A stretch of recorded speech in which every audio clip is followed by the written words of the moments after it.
Hello दोस्तों, welcome to my YouTube channel RCS classes. तो आज हम लोग पढ़ने वाले हैं क्लास 9th के विज्ञान का चैप्टर 1 हमारे आसपास के पदार्थ।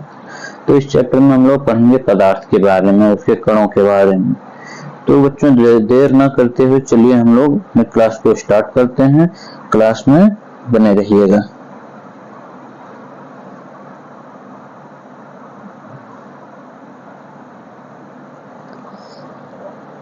तो सबसे पहले हम लोगों को इसमें पढ़ना है पदार्थ।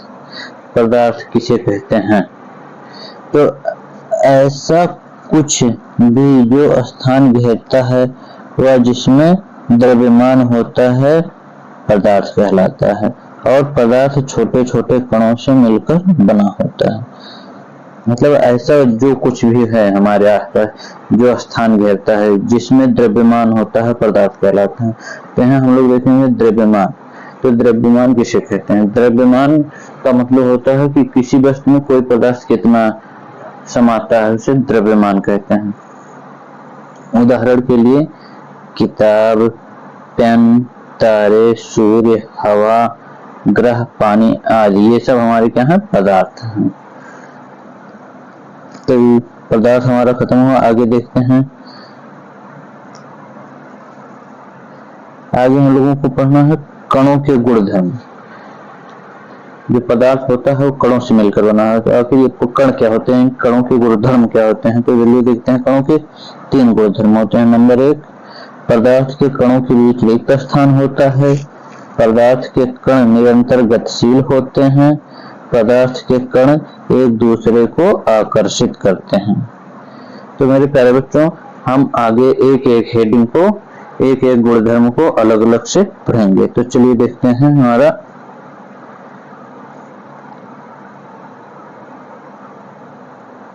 कणों के गुणधर्म में हमारा पहला हेडिंग क्या रहेगा? पदार्थ कणों के बीच रिक्त स्थान होता है। मतलब जो पदार्थ के कण होते हैं उनके बीच रिक्त स्थान होता है। और यह रिक्त स्थान सबसे कम ठोस पदार्थों में होता है और ठोस से अधिक द्रव में होता है और जो सबसे अधिक गैस में होता है। मतलब जो कणों के बीच रिक्त स्थान होता है वो सबसे कम ठोस पदार्थों में होता है और सबसे ठोस से अधिक रिक्त स्थान द्रव में होता है और सबसे अधिक रिक्त स्थान किसमें होता है? गैसों में होता है। तो अगला गुणधर्म हमारा क्या है? पदार्थ के कण निरंतर गतिशील होते हैं। पदार्थ के जो कण होते हैं वो निरंतर गतिशील रहते हैं, मतलब हमेशा गति करते रहते हैं। तो पदार्थ के कणों के बीच गतिज ऊर्जा होती है। तापमान बढ़ने के कारण गति और तेज होती है क्योंकि गतिज ऊर्जा अधिक हो जाती है। जो पदार्थ के कण होते हैं उनके बीच गतिज ऊर्जा होती है। यदि पदार्थ का तापमान बढ़ाया जाता है तो कणों की गति और तेज हो जाती है क्योंकि तापमान बढ़ाने से उनकी गतिज ऊर्जा अधिक हो जाती है।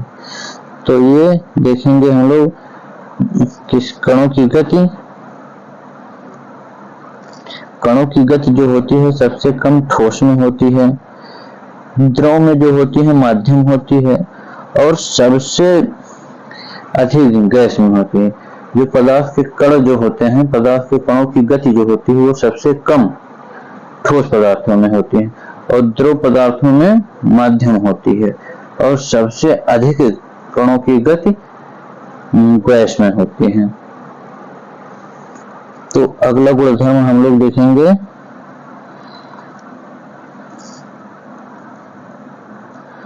पदार्थ के कण एक दूसरे को आकर्षित करते हैं। तो पदार्थ के कण जो होते हैं वो एक दूसरे को आकर्षित करते हैं। इसका मतलब हुआ कि पदार्थ के कणों के बीच आकर्षण बल होता है जिससे वह एक दूसरे को आकर्षित करते हैं। तो ये पदार्थ के कणों के आकर्षण बल किसमें सबसे ज्यादा किसमें कम, ये भी देख लेते हैं। तो सबसे अधिक पदार्थ के कणों के बीच सबसे अधिक आकर्षण बल ठोस में होता है, द्रव में जो होता है मध्यम होता है और सबसे कम आकर्षण बल गैसों में होता है। मतलब सबसे कम जो होते हैं कणों के बीच आकर्षण बल वो गैस में होते हैं। तो यहाँ तक क्लियर हो गया। चलिए आगे देखते हैं हम लोग पदार्थ की अवस्थाएं। अगला हेडिंग हम लोगों को क्या है, अगला टॉपिक पदार्थ की अवस्था। तो प्यारे बच्चों, पदार्थ की जो कुल अवस्थाएं होती हैं वो 5 प्रकार की होती हैं।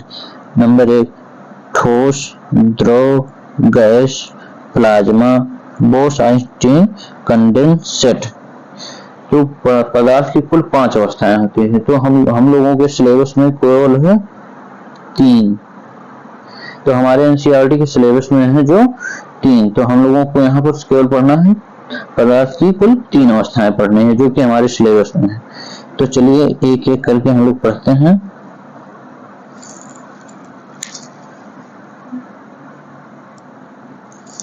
सबसे पहले देखेंगे ठोस। ठोस, आखिर ठोस पदार्थ क्या होता है? तो ठोस पदार्थ जो होता है उसका आकार जो होता है निश्चित होता है और इसकी विमाएं भी निश्चित होती हैं और यह कठोर होता है। ठोस जो होता है असंपीड्य होता है। संपीड़न का मतलब होता है दबाव, मतलब ठोस पर कोई दबाव नहीं बनाया जा सकता है, उसे दबाया नहीं जा सकता है। ठोस का आयतन जो होता है निश्चित होता है। मेज, उदाहरण के लिए हम लोग देखेंगे जैसे मेज हो गया, ईंट हो गया, ये सब क्या होंगे, ठोस होंगे। तो उसी प्रकार से द्रव को भी देख लेंगे। द्रव का जो आकार होता है वो अनिश्चित होता है। मतलब जो द्रव पदार्थ होते हैं उनका आकार अनिश्चित होता है। इसका कहने का मतलब जैसे पानी हो गया, उसको हम किसी भी बर्तन में डालेंगे तो वह उसी बर्तन के आकार का हो जाएगा। इसकी विमाएं भी अनिश्चित होती हैं। बहाव, इसमें बहाव होता है, मतलब द्रव में बहाव होता है, कम संपीड्य होता है, मतलब इसमें संपीड़न होता है और कम होता है। और इसका आयतन जो होता है निश्चित होता है, आयतन भी इसका निश्चित होता है। जैसे उदाहरण के लिए दूध हो गया, पानी हो गया। उसी प्रकार से हम लोग देखेंगे गैस। गैस क्या होता है? गैस का जो आकार होता है यह भी अनिश्चित होता है। गैस का कोई आकार नहीं होता है, जिस बर्तन में या कंटेनर में रखेंगे उसी में आ जाता है। विमाएं भी इसकी अनिश्चित होती हैं, बहाव भी इसमें होता है। इसका जो संपीड्य, यह अधिक संपीड्य होता है, मतलब इस गैस को अधिक दबाया जा सकता है, उसको अधिक संपीड़न सिकोड़ कर रखा जा सकता है। इसका आयतन जो होता है अनिश्चित होता है। उदाहरण के लिए जैसे ऑक्सीजन हो गया, मीथेन हो गया, अन्य प्रकार की गैसें ले लीजिए। तो ये हम लोगों का ठोस,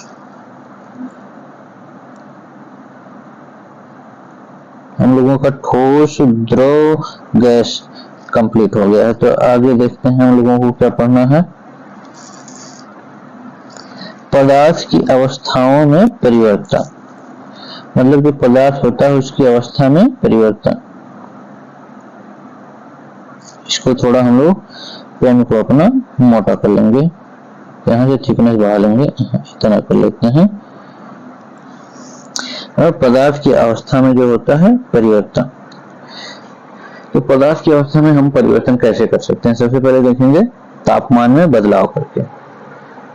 तो तापमान में बदलाव करने के लिए अगर जो हम कोई भी ठोस पदार्थ हो उसका तापमान बढ़ाए हैं तो वो क्या होता है, एक अधिक निश्चित तापमान बढ़ाने पर वह द्रव में बदल जाता है और द्रव से और थोड़ा अधिक तापमान बढ़ाएंगे तो धीरे धीरे क्या हो जाएगा, गैस हो जाएगा। मतलब जब हम तापमान बढ़ाएंगे तो वह द्रव में परिवर्तित हो जाएगा और तापमान बढ़ाएंगे तो गैस में परिवर्तित हो जाएगा। इसी प्रकार से अगर हम गैस का तापमान घटाते हैं तो वह द्रव में हो जाता है और द्रव का तापमान थोड़ा और कम करते हैं तो वह ठोस में बदल जाएगा। तो तापमान में बदलाव करके हम पदार्थ की अवस्था में भी परिवर्तन कर सकते हैं।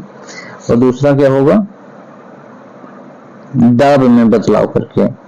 दाब में बदलाव करके अगर हम गैस ले लीजिए, मान लीजिए कोई गैस ले लीजिए जैसे एलपीजी गैस। एलपीजी गैस को हम जब दबाव में रखते हैं, गैस को दबाते हैं, उसमें संपीड़न करते हैं तो वह द्रव में बदल जाता है और अधिक दबाव बढ़ाने पर वह ठोस में बदल जाता है। जैसे देखिए गैस, जैसे हमारे घर में जो होता है एलपीजी गैस का सिलेंडर कभी आप लोग हिलाएंगे तो उसमें जैसे लगेगा पानी हो रहा है। तो वो द्रव फॉर्म में होता है, लिक्विड फॉर्म में, क्योंकि वो कंटेनर में जो सिलेंडर में होता है उसमें एक प्रकार का दबाव होता है। वहीं जब सिलेंडर को खोला जाता है तो उसका दबाव कम होता है और वह गैसीय फॉर्म में बाहर निकलता है। तो हम लोग पदार्थ की अवस्था में दाब में भी बदलाव करके परिवर्तन ला सकते हैं। आगे पढ़ेंगे तापमान के प्रभाव। तापमान के प्रभाव से क्या होता है? गलनांक बिंदु, क्वथनांक बिंदु और ऊर्ध्वापतन निक्षेपण, यानी तापमान के ये प्रभाव। तो चलिए एक एक हेडिंग टू हेडिंग पढ़ते हैं हम लोग इसको। सबसे पहले पढ़ेंगे गलनांक बिंदु। गलनांक बिंदु क्या होता है? किसी ठोस का वह तापमान जिस पर वह अपनी ठोस अवस्था से पिघलकर द्रव अवस्था में परिवर्तित हो जाए, उसे गलनांक बिंदु कहते हैं। मतलब गलनांक बिंदु उसे कहते हैं जिस तापमान पर कोई भी ठोस पदार्थ हो वह ठोस अवस्था से पिघलकर द्रव अवस्था में आ जाए, उस तापमान को हम क्या कहेंगे? गलनांक बिंदु कहेंगे। गलनांक बिंदु में क्या होती है? सुषुप्त संगलन को प्रसुप्त उष्मा, इसको भी देख लेंगे। वायुमंडलीय दाब पर 1 केजी ठोस को उसके गलनांक पर द्रव में बदलने के लिए जितनी उष्मा होती है उसे संगलन की प्रसुप्त उष्मा कहते हैं। मतलब संगलन को प्रसुप्त उष्मा क्या होता है? वायुमंडलीय दाब, जो हमारा वायुमंडलीय दाब होता है उस पर किसी 1 किलोग्राम ठोस को उसके गलनांक पर द्रव में बदलने के लिए, मतलब 1 किलोग्राम ठोस को वायुमंडलीय दाब पर उसके गलनांक बिंदु पर द्रव में बदलने के लिए जितनी उष्मा ऊर्जा की आवश्यकता है, मतलब उसको द्रव में, ठोस पदार्थ को द्रव में बदलने के लिए, उसके गलनांक पर द्रव में बदलने के लिए जितनी ऊर्जा उष्मा की आवश्यकता होती है उसे क्या हम कहते हैं? संगलन प्रसुप्त उष्मा कहते हैं। अगला हेडिंग हम लोग देखेंगे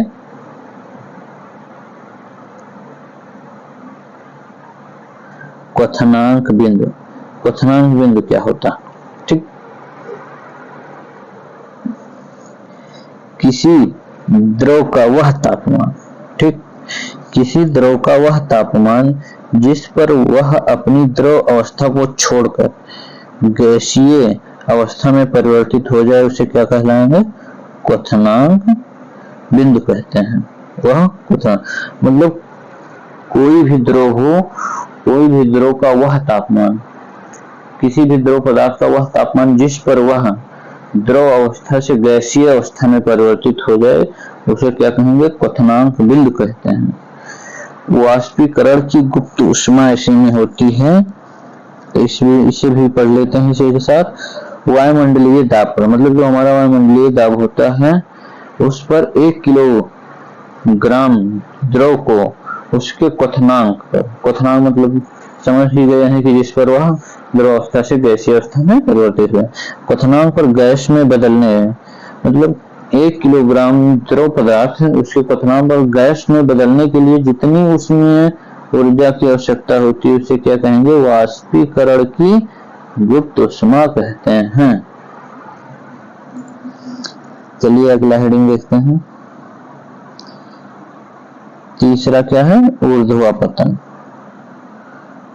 ऊर्ध्वापतन मतलब पदार्थ का द्रव अवस्था में परिवर्तन हुए बिना ठोस अवस्था से सीधे गैस अवस्था में बदलने की प्रक्रिया को ऊर्ध्वापतन कहते हैं। ठीक, मतलब कोई भी ठोस पदार्थ को, ठीक, जब उसे कोई भी ठोस पदार्थ हो उसमें अगर ताप बढ़ाया जा रहा है तो उसका वह सीधे ठोस अवस्था से गैसीय अवस्था में बदल जाए, दो अवस्था में ना बदले, तो इस प्रक्रिया को हम लोग क्या कहेंगे? ऊर्ध्वापतन कहते हैं। जैसे क्या होता है, जैसे हम उदाहरण में देख लेंगे कपूर। अगर जो हम कपूर को जलाते हैं तो वह लिक्विड फॉर्म में नहीं होता, वह द्रव फॉर्म में नहीं बदलता, वह सीधे गैसीय फॉर्म में उड़ जाता है। देखिए कपूर को जलाने पर कोई भी कुछ नहीं मिलता क्योंकि वह तुरंत ऊर्ध्वापतन के कारण गैसीय अवस्था में परिवर्तित होकर उड़ जाता है। वही निक्षेपण देख लेंगे। गैस से सीधे ठोस बनने की प्रक्रिया को निक्षेपण कहते हैं। मतलब ऊर्ध्वापतन को क्या कहते हैं? ठोस से सीधे गैस बन जाता है तो उसे ऊर्ध्वापतन कहते हैं, और गैस से सीधे ठोस बन जाए तो उसे क्या कहेंगे? निक्षेपण कहेंगे। आगे देखेंगे हम लोगों को क्या पढ़ना है, ये देख लीजिए। ये थोड़ा डायग्राम समझ लेंगे तो हम लोगों का सब क्लियर हो जाएगा।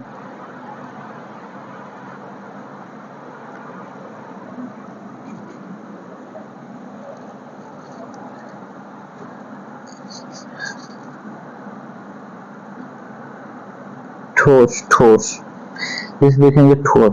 अगर जो हम सीधा ठोस से जो होता है, ठोस पदार्थ जो होता है वह अगर जो सीधा द्रव में बदलता है तो उसे हम क्या कहेंगे? संलग्न की प्रक्रिया। अगर द्रव वही द्रव पदार्थ अगर सीधा ठोस में बदलता है तो उसे क्या कहेंगे हम लोग? जमना। ठीक। अगर ठोस पदार्थ सीधा गैसीय अवस्था में बदलता है तो उसे क्या कहेंगे हम लोग? ऊर्ध्वापतन। मतलब ठोस जब वो सीधा गैस में बदल जाए, द्रव में ना बदले तो उसे क्या कहेंगे? ऊर्ध्वापतन। और वही गैस अगर सीधा ठोस में बदल जाए तो उस प्रक्रिया को हम लोग क्या कहेंगे? निक्षेपण। और देखेंगे गैस, अगर गैस सीधा द्रव में बदलता है तो उसे क्या कहेंगे? संघनन। तो जब कोई गैस सीधा द्रव में बदल जाए तो उसे संघनन कहते हैं, और जब कोई द्रव पदार्थ जो होता है सीधा गैस में परिवर्तित हो जाए तो उसे क्या कहेंगे? वाष्पीकरण कहेंगे। तो इतना क्लियर हुआ। तो आगे चलिए हम लोग पढ़ते हैं दाब में परिवर्तन के प्रभाव। दाब परिवर्तन के प्रभाव, दाब परिवर्तन से पदार्थ पर क्या क्या प्रभाव पड़ सकते हैं। अभी तक तो हम लोग पढ़े थे क्या? तापमान के प्रभाव, अब दाब परिवर्तन के प्रभाव। तो देखेंगे यहाँ पर,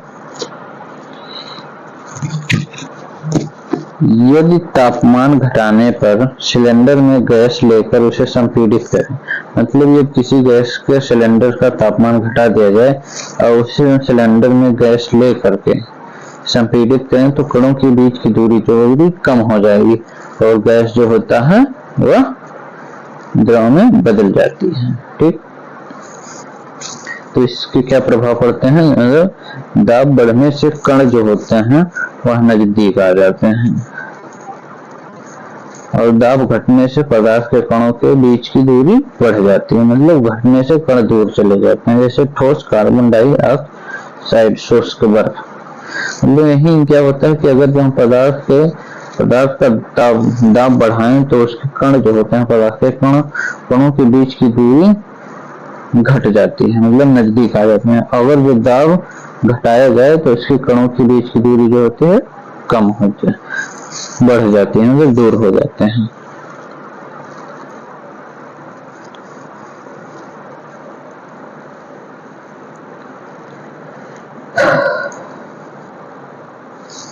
अगला हेडिंग हमारा वाष्पीकरण। वाष्पीकरण यह सतह पर होने वाली वह प्रक्रिया है जिसमें द्रव पदार्थों में सतह के कण क्वथनांक से नीचे किसी भी ताप पर वाष्प में बदलने लगते हैं। मतलब वाष्पीकरण जो होती है यह सतह पर होने वाली वह प्रक्रिया है जिसमें द्रव पदार्थ सतह के कण क्वथनांक से किसी नीचे, मतलब जो सतह के कण होते हैं, जिसमें द्रव पदार्थ सतह के जो कण होते हैं क्वथनांक से नीचे किसी भी तापमान पर वाष्प में बदलने लगते हैं। मतलब जब कोई भी द्रव पदार्थ में तापमान बढ़ाया जाता है तो वह वाष्प में बदलने लगता है। तो इसी प्रक्रिया को हम लोग क्या करेंगे? वाष्पीकरण। आगे वाष्पीकरण को प्रभावित करने वाले कारक। वाष्पीकरण को प्रभावित करने वाले कारक मतलब क्या है? सतह का क्षेत्रफल। वाष्पीकरण से क्या प्रभावित होता है? सतह का क्षेत्रफल प्रभावित करता है, तापमान, आर्द्रता और वायु की गति। आगे देखेंगे लास्ट हेडिंग हम लोगों को क्या है? वाष्पीकरण का शीतलता। वाष्पीकरण में शीतलता मतलब वाष्पीकरण की प्रक्रिया के दौरान द्रव के कण अपने आसपास के वातावरण से अवशोषित कर लेते हैं। मतलब वाष्पीकरण की प्रक्रिया के दौरान द्रव के कण जो होते हैं अपने आसपास के वातावरण से, मतलब जो अपने आसपास के वातावरण का गर्म ऊर्जा को होता है जो होता है वो अवशोषित कर लेते हैं, और जब ऊर्जा को अवशोषित कर लेंगे तो वातावरण से ऊर्जा की हानि हो जाएगी और वातावरण क्या हो जाएगा, हमारा शीतल हो जाएगा। तो मेरे प्यारे बच्चों, आज का क्लास यहीं पर समाप्त होता है और हमारा क्लास 9th का साइंस का चैप्टर 1 समाप्त हो गया है। तो